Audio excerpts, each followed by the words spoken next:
بسم اللہ الرحمن الرحیم۔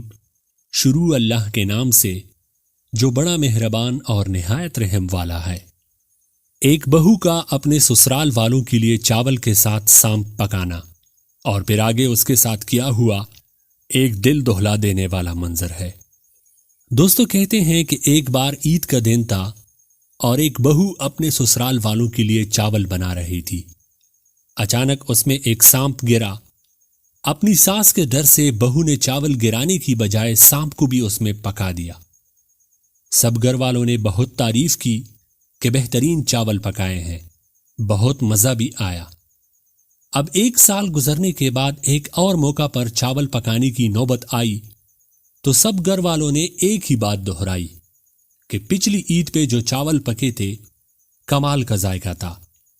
اب کے ساس کا جلال بھی کچھ مدم پڑ چکا تھا اور ایک عورت راز کا بوجھ بھی کب تک اٹھائے پھرے، سو بتا ہی دیا کہ اس میں سانپ گرا تھا جسے میں نے اس میں پکا دیا۔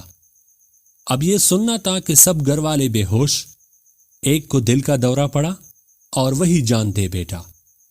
اب یہ اثر سانپ کے زہر کا تھا یا سانپ کے خوف کا؟ آگے چلیے۔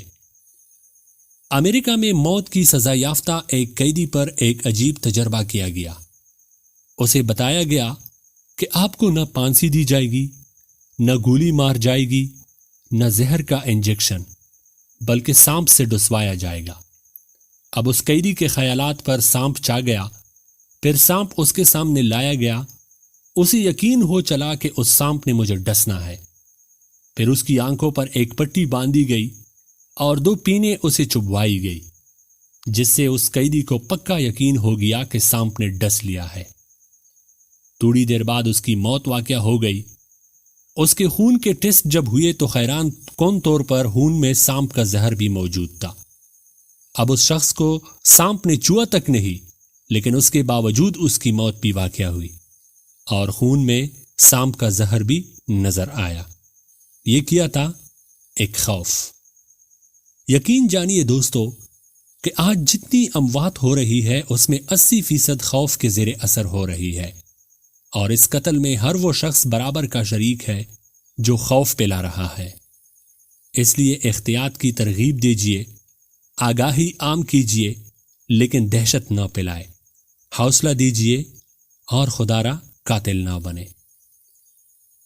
دوستو چلتے چلتے ایک آخری بات عرض کرتا چلوں کہ اگر کبھی کوئی قول، واقعہ، کہانی یا تحریر وغیرہ اچھی لگے تو مطالعے کے بعد مزید تھوڑی سی زحمت فرما کر اپنے دوستوں اور عزیزوں سے بھی شیئر کر لیجئے گا۔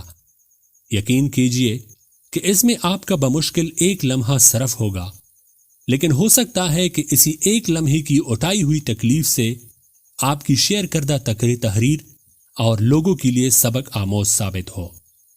کاش کہ یہ بات تیرے دل میں اتر جائے۔ خواہش بس صرف اتنی ہے کہ کچھ الفاظ لکھوں جس سے کوئی گمراہی کے راستے پر جاتے جاتے رک جائے، نہ بھی رکے تو سوچ میں ضرور پڑ جائے۔